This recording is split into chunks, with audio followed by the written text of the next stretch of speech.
Ataraxy conversations, hanging with the knowledge. Like he teaches it. That's crazy. I'm taking the proficiency test to be able to find it. Yeah, so he's like full on just a real nigga. Let me get your wisdom in your future. Oh sure. my god. You're learning Japanese too? Yeah, on Duolingo. Oh, nice. Oh yeah, that's what you were doing too. That's what I was doing until I stopped. Bro, I stopped too. Like that. I stopped. Yeah. Yeah. I mean, even if you are consistent, it's like you don't. I can't even like write it. Like you can only like read what's given to you and like. Yeah, there are certain languages that are easier than others on Duolingo specifically. I heard Spanish is one of the easier languages Yeah, for sure. Because it's very phonetic, if I recall. I don't know, but yeah, no. If you're ever interested, hit me up. Yeah. Japanese. Sure. 日本語勉強しましょう。勉強しましょう。日本語が話せません。話せませんか？ No. Yeah. 話しましょう。 Yeah. Oh, what the fuck? I feel like Duolingo, for Japanese at least, because that's the only one I've tried, teaches you the basics of the basics. So like the So you're alphabet. scratching the surface of the surface. So what exactly are you learning? It's not then? bad. It's What like we it's just learned like so far, it's since just like you've been general learning like it. if you're gonna encounter someone on the street, like, oh, how are you? What do you want to eat? Blah blah blah, stuff like that. Yeah. My name is. Oh, okay. I mean, that's you gotta start there. Mm-hmm. Right? Yeah. What porn are you at? What porn am I watching? I'm in. I think time of the day and foods. So I just passed like the first Intros? Intros. I'm done all the intros. Do you find that it's like helping you a lot with the reading specifically and like Reading Japanese? Yeah. Yeah, like if I see it, I'll recognize like, oh, that's mo. Yeah. She, Yeah. yeah. Okay. But I can't like if you tell me like what does this look like on paper, I'll be like, fuck, yeah. I don't know. I think with any language, like the reading is the easiest part to get at first. Mm-hmm. So Duolingo is really good for that. But like, there's so many aspects to the writing of Japanese because like, for like kanji characters, are you aware of like stroke order and stuff like that? No. So like, you have a kanji character like tree, for example, and you might look at it and you could write it a certain way, but like there's a specific way you have to write it, otherwise it's wrong. It's kind of crazy. And even like the same character in a different context or different like combined with a different word, yeah, it's completely different pronunciation. It's a whole other thing. It's wild, and there's a lot of nuances that like I feel like I haven't tried the Duolingo Japanese, so I don't really know. But yeah, I guess there are pros and cons to it.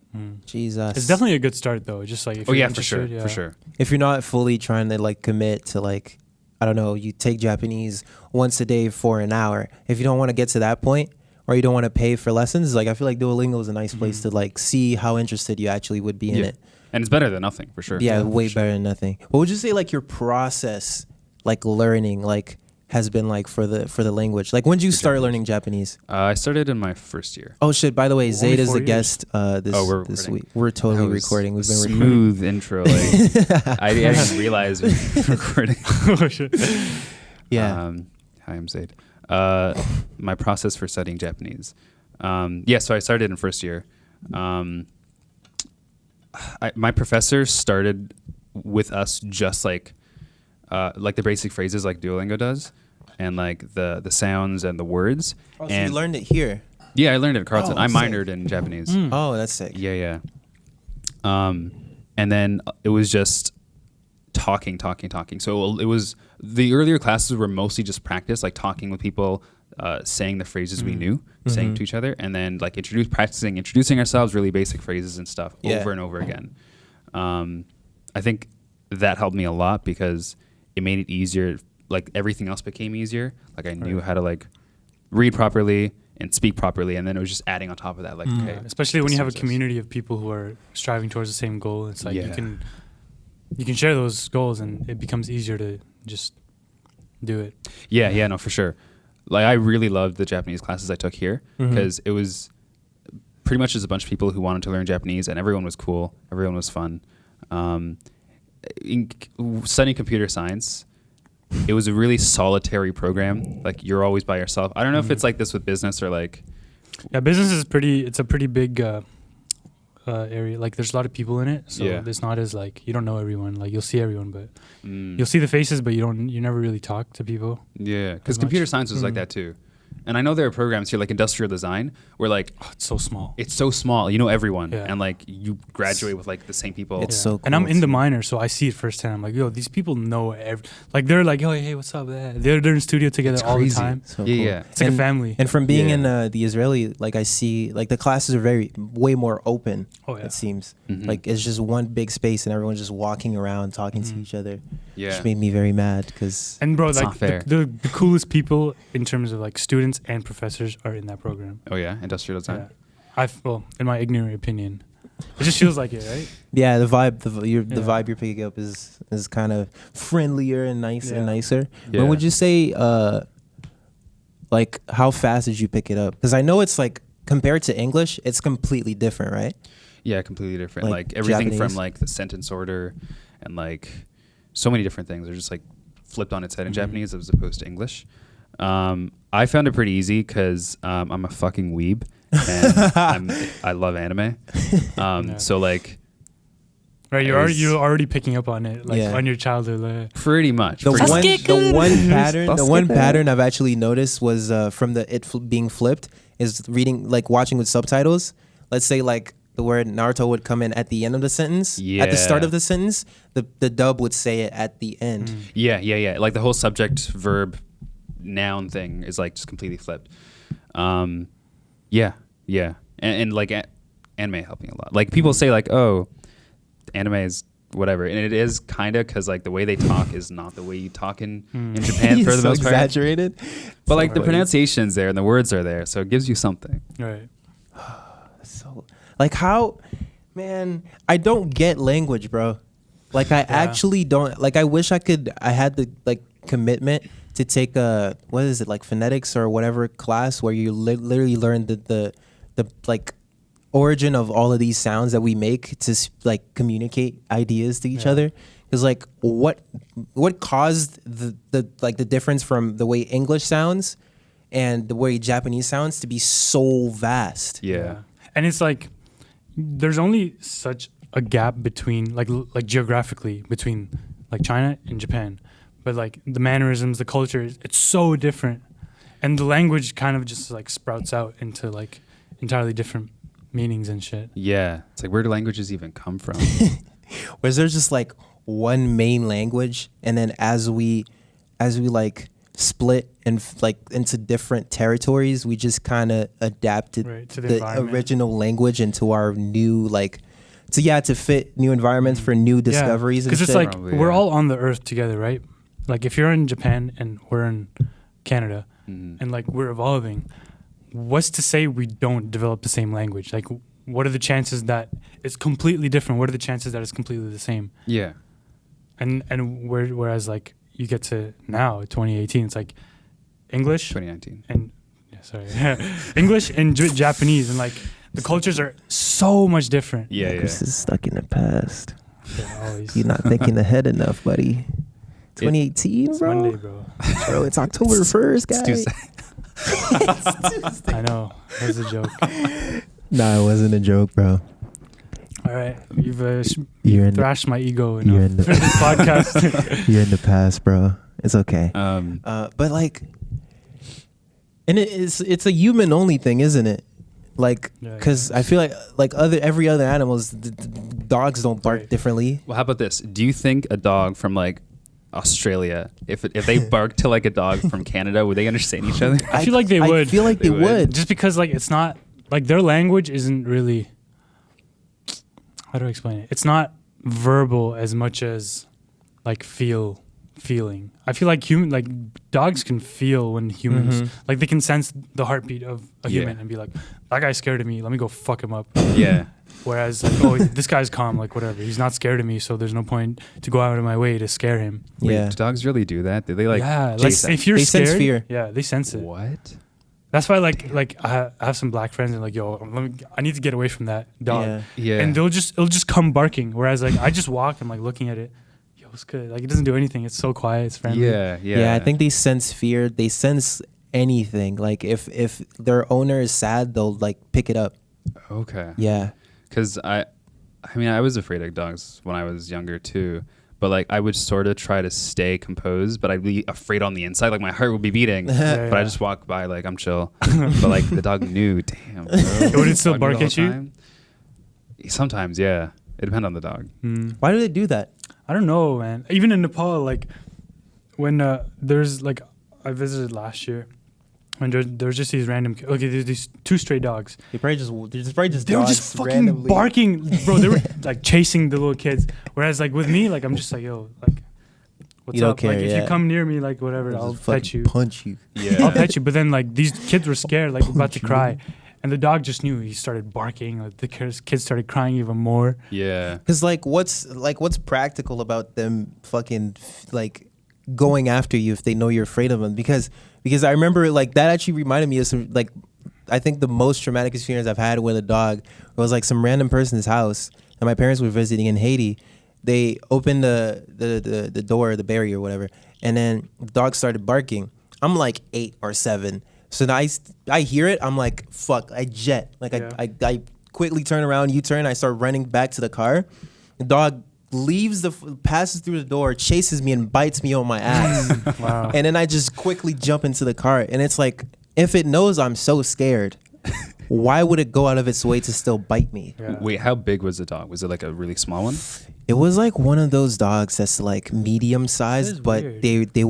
they're not afraid to challenge you. Like I mean, they're, Okay. like I feel like their build is yeah, like they kind of to just fight. reciprocate the Yeah. feeling. Like evolutionarily, like the reason why dogs became domesticated was so hunters, they would give the dogs food in exchange for the wolves to watch over their food while they're sleeping or to protect them.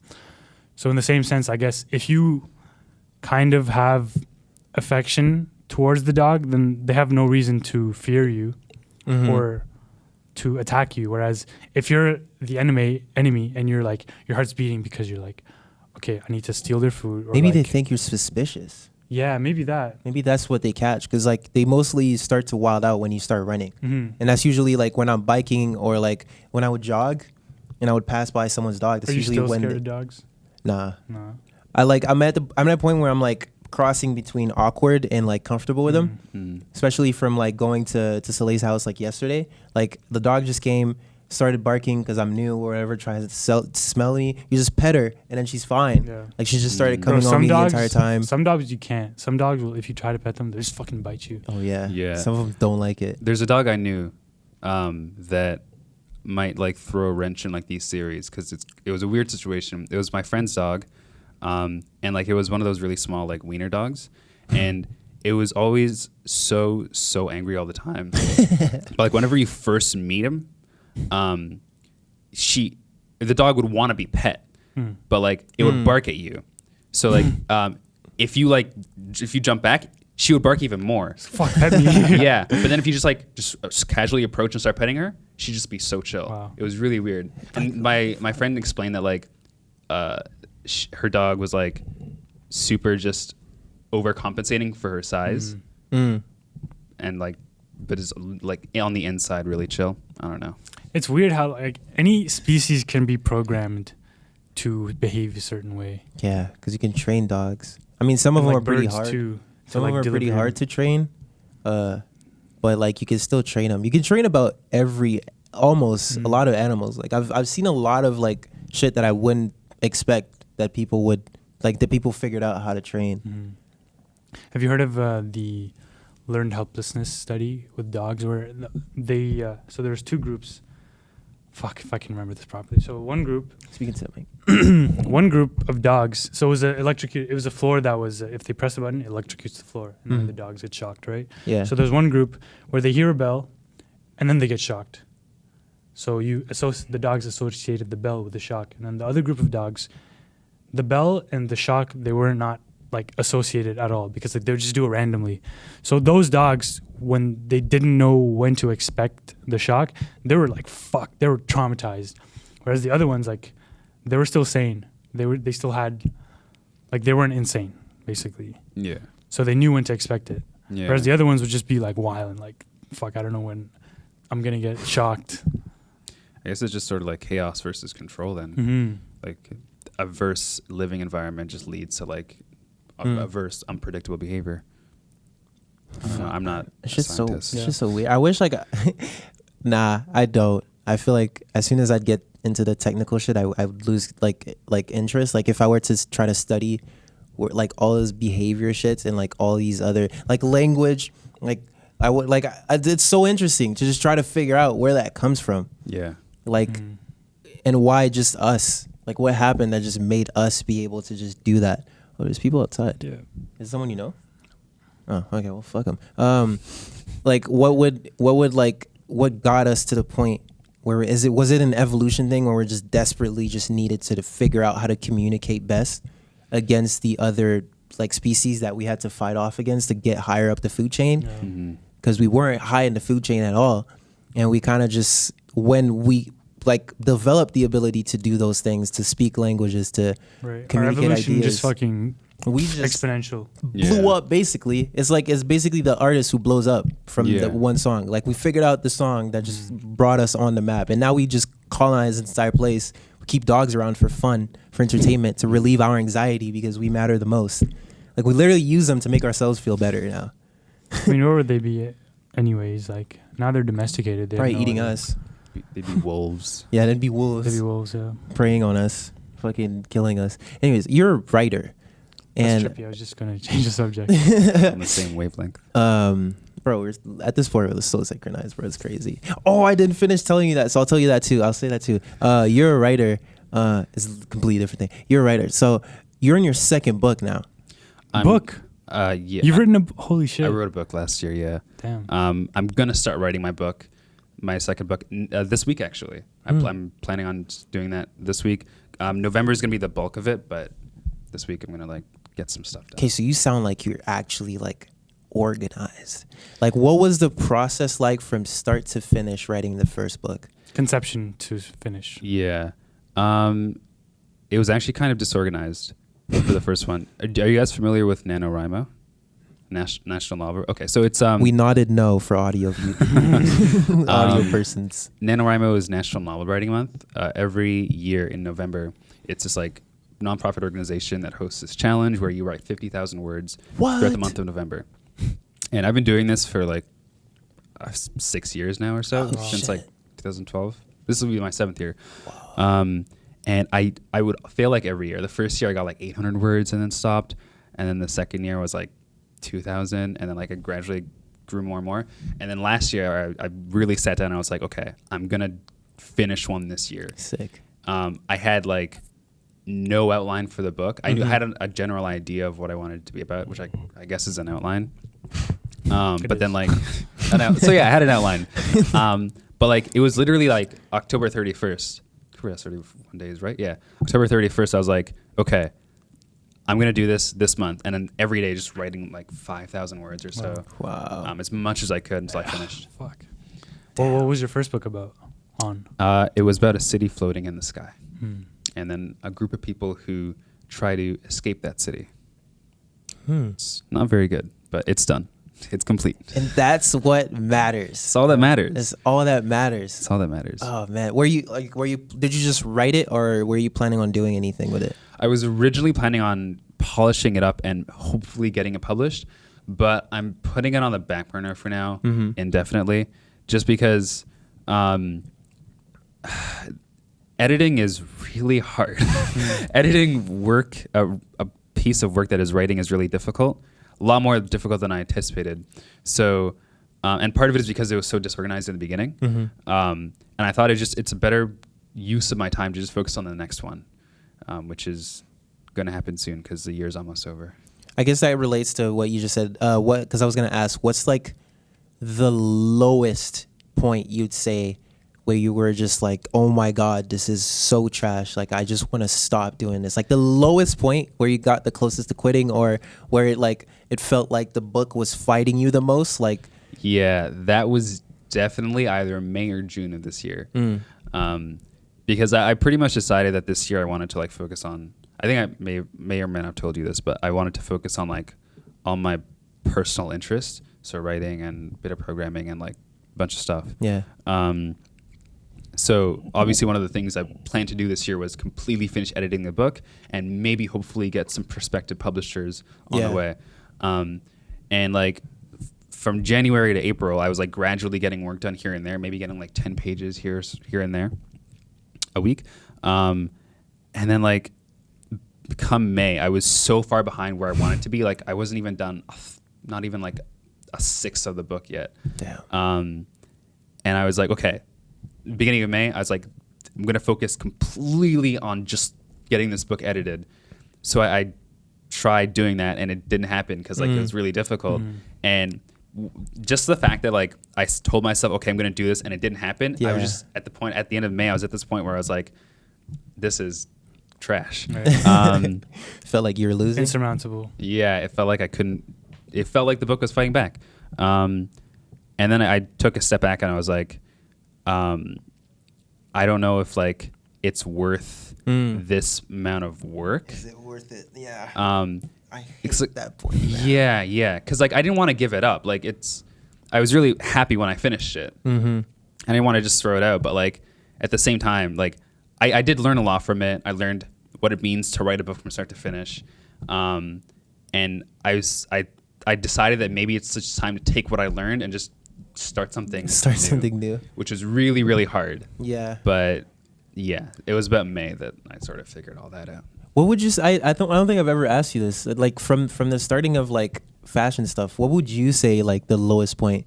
Because like what you're saying, I feel like it's something every artist goes through. Not even like necessarily artists. Like I see any profession, anything someone's into as an art form, like architecture, engineering, whatever. Like I feel like all of us go to a point, even if it's a project or if it's the entire profession itself, when we're like, we're so done and like worn out that we're like, is this even worth it? Right. Like, and it could be, is this even worth it to finish this project? Is this even worth it to like keep going?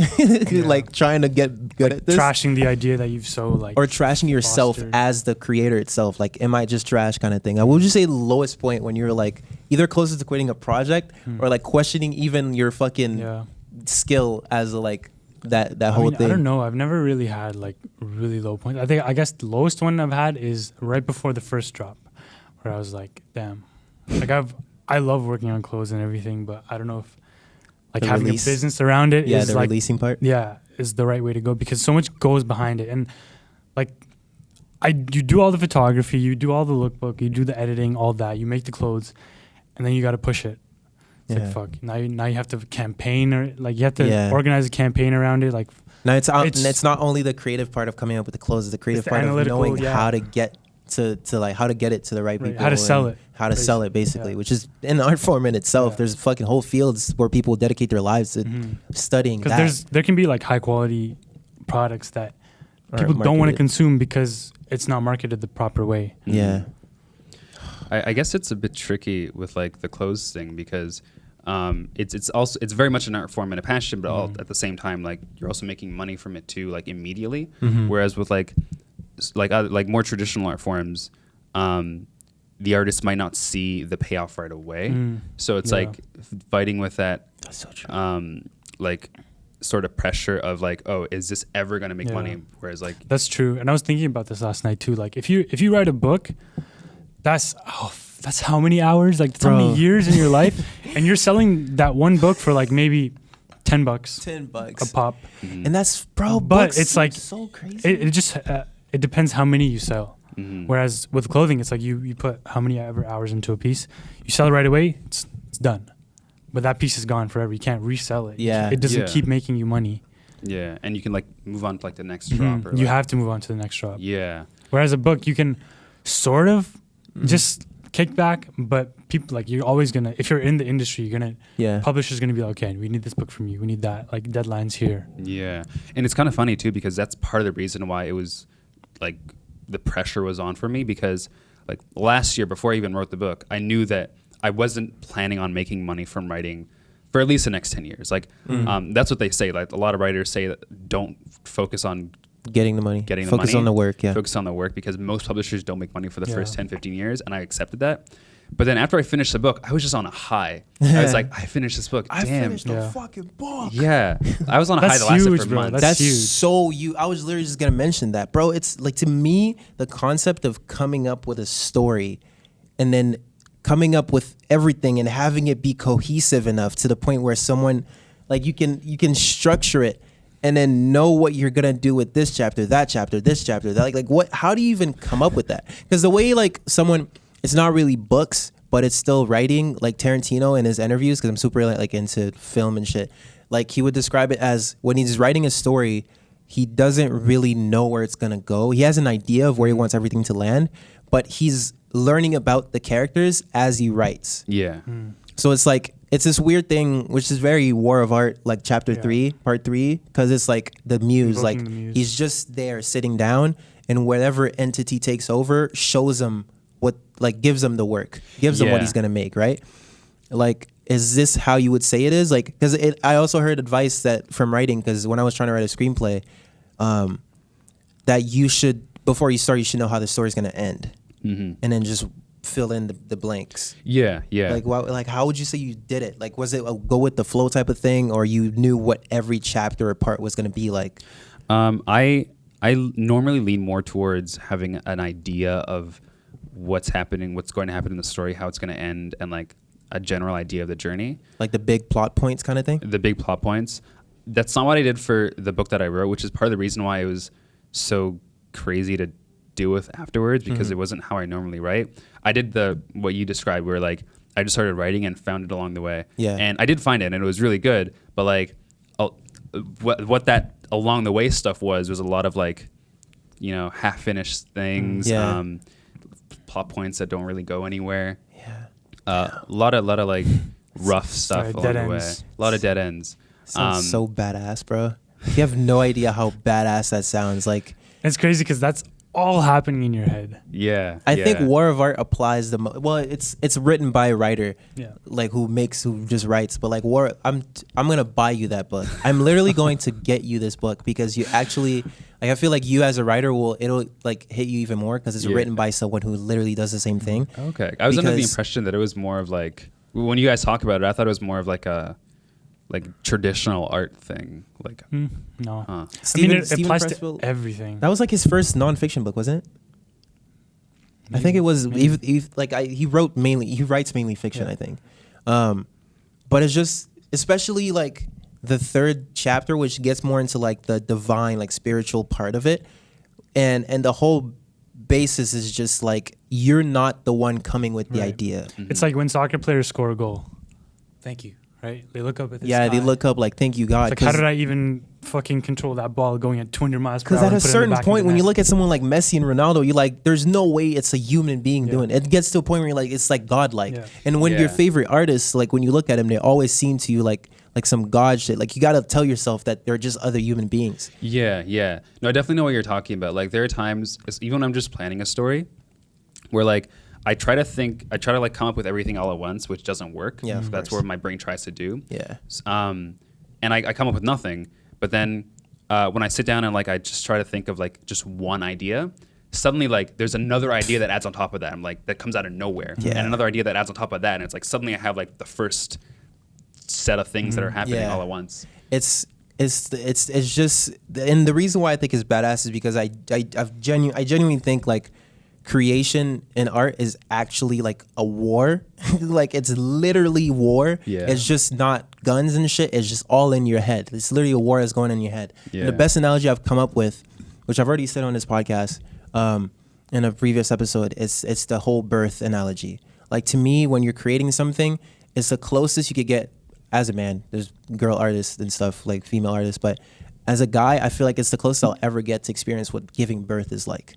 Because if you see it as giving birth, you get the idea, which is, hey, let's make a baby. And then that's like the easiest, but also the hardest part. Not really the hardest part, actually. Coming up with a cool idea. mean- like everyone, like I feel like everyone on this I earth mean, has it come is, up but with it a, isn't. But like, because you get the idea, but then you have to build it. yeah, You because have it to doesn't build on matter top. that you had a great idea. It doesn't matter if someone had an idea for Uber before Uber, but it doesn't matter that they had Someone the had to idea. code it. Because there's the person who made it. Like a lot of people probably had the idea of Uber, but there's the person who did it, which is the person who gets the credit. Because there's the hard part of like bringing it to life, right? Yeah. Because and this could literally just connect to like the metaphysical, like where do we come from, like when we're birthed? Because our minds are connected to this thing that is way higher than what we experience here. Like way higher than what our five senses experience. That's what I believe is not objective fact because we don't know anything. So this is our mind is the only connection we have to that field realm thing, right? Mm-hmm. So when we get our jobs is literally to bring that whatever we catch from to that access that space and bring something back. Yeah, exactly. And not just something as an idea. Like you take the idea, but then you make it material. You make it into matter. You make matter from it. Mm-hmm. And so other people can act. So that other people who aren't able to access that space, it's like translation in a can way. experience it. Mm. Yeah. It's kind of like translation because you're bringing it into this thing where like you wouldn't know what language the idea isn't in your head. You just as soon as you get it, it's just you're filtering it through English. You know English. You're gonna be like, this is this thing, this story, that story, this emotion, this thing I want to provoke. But you have to figure out how to actually make it happen with the tool and skill set that you have, which is literally where skill comes into play. Yeah. Because the more you do it, the better you are translating those ideas and get them to be as close word for word. Yeah. Yeah, to get them to be as close to what they sounded and looked like in your head when you got them. Like it's like it's so badass when you think about it. So let's have a child. Okay, cool. You have sex, which is like sitting down. I don't know what that would be like. You just sit down and you start like outlining it a bit more, and then the baby starts to get developed, blah blah blah, and then there's the cramps she gets. There's the not being able to nutrition, sleep. You have to feed it. You have to feed it to make sure it doesn't fucking die or come out stupid. Not only that, but you can't fucking pollute it with any toxins. You can't smoke. You can't drink. You have to watch your diet. You have to watch what you do. You have to make sure you're which is the diligence and the discipline of like, okay, you have to sit down and just do it. Mm-hmm. And you also have to have a clear mind to the point where you can actually work and do focused, productive and your brain work. isn't just scattered. Yeah, like you don't want to be lost bringing an idea into the world, right? Yeah. So you do that, and then there's the point when it starts to actually form into this thing that you can call it something. Like it's out, right? But then you still have to mold it for like 12 to 18 years. Yeah. To become something, that you can get to a point when you're comfortable letting it out in the world and letting it go, which is dropping your son out for school, letting your son move out or a daughter move out or whatever. So like, it's literally the same thing. Yeah, yeah. Right? You have a book, but now you have to figure out like, okay, like how do I bring this book and present it out to people? Or does that matter? Should I just put it out and then just let people do whatever? Because the thing about parents is they'll care so much about people's perception of their child that they end up fucking the child up. Yeah. From just molding them too much to what they think the child should be, right? Yeah. There are a lot of parallels. Yeah, so like, sorry to kill this. We're getting kicked out of the room. Why? They have a class of 4. At 4? Oh, for man. what? 4. Probably tutorial because it's not big classes enough at for a 4? lecture. Tutorials do, yeah. Carlton lied to us. Carlton lied to us. They said 4:30. How much is this? Oh, it's 30 minutes. Hell yeah. You know what? You're gonna come back soon. I want to finish this. I'm gonna get you War of Art. Yeah. And you're gonna read it. Okay. You're gonna tell me what you picked up from it. Yes. Sure. Sir. And then you're gonna tell me what it's since you will have started writing your book. Yes. Well, you're gonna tell me like how is it different from the last one. Yes, sir. So we're gonna continue this episode in another week. Sounds good. Thank Thanks you for this having me 30 on. minutes. We low-key started too late, but it was still kind of sick. Yeah. I'm just mad because we're fully getting into like some nice shit. Yeah. It's all Whatever. good. This is the unexpected happening. We need a studio. This is probably why I need a studio. Yeah. Or just book rooms. Whatever, man. Thank you for coming. Thank you guys, blah, blah, blah. Yoroshiku Give us onegaishimasu. give us money in Japanese. 金を貸してもらい